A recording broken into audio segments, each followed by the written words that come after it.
seems like a Kadosh Baruch Hu is closing the store. And by that I mean, we've already known that we're in the end of days for some time.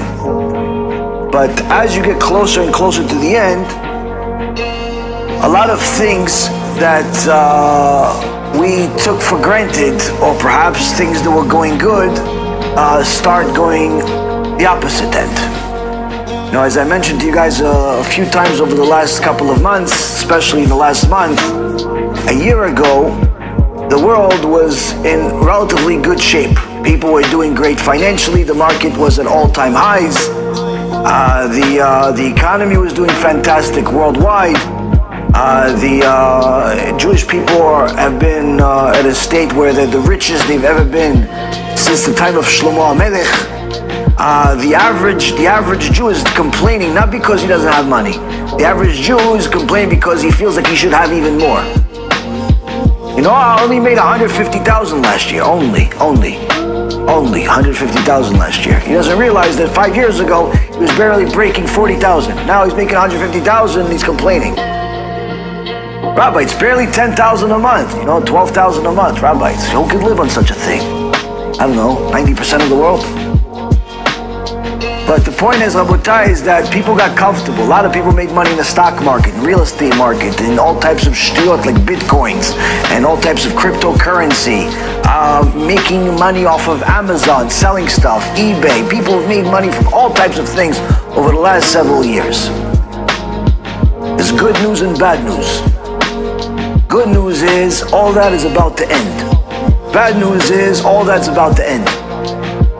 Why is that good news and bad news? The bad news is because obviously people are going to have to readjust their life. Good news is that this means that we're a little bit closer to Maschiach. Now, that being a little closer to Maschiach is also bad news though, for some people, if you're not ready.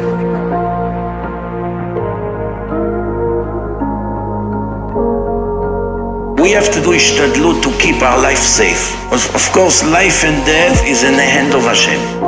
However, although life and death is in the hand of Hashem, a person can bring death on himself by his choices, even though it wasn't Hashem's plan. And don't expect if something will happen to you, then you can come to Hashem and say, it's not fair, why didn't you save me? You don't have zchuyot that I'll make a clear miracle for you. You go where the lions are and you want me to make the lions numb? Don't go where the lions are. And if Hashem will make you a miracle, it takes away from your merit. It cleans from your account. So one way or the other you lose. We have to do ishtadlut. Now Kadosh Baruch Hu says to the sages, the son of David, the Maschiach, will not come until the entire kingdom converts to heresy. All of the leaders are going to be heretics, meaning people like Avigdor over here, and the Woman of the Wall, and the New York Times, and CNN, and all of these Reshaim, they're going to be in control before Mashiach comes. Meaning, the fight's happening right now.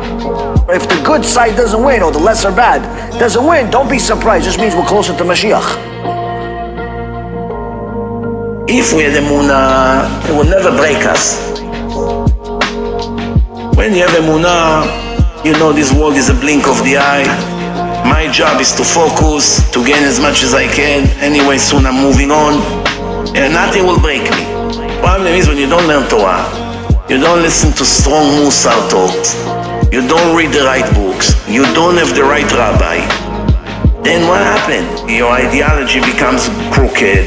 Your lifestyle becomes crooked. Your friends are not what the Torah wants you to have. You give your children the wrong education. Everything in your house is 50-50. Nothing is exactly the way the Torah wants.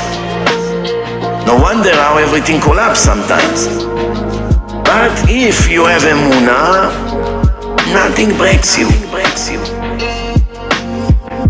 Be'ezrat Hashem, more and more people choose the right thing to do, because that's what the Gemara says to us. Rabbi Eliezer ben Hokenos says to us, What is it going to be that's going to save us from the Chavle Mashiach, from the birth pangs of Mashiach? It says Torah and Gemilut Chasadim.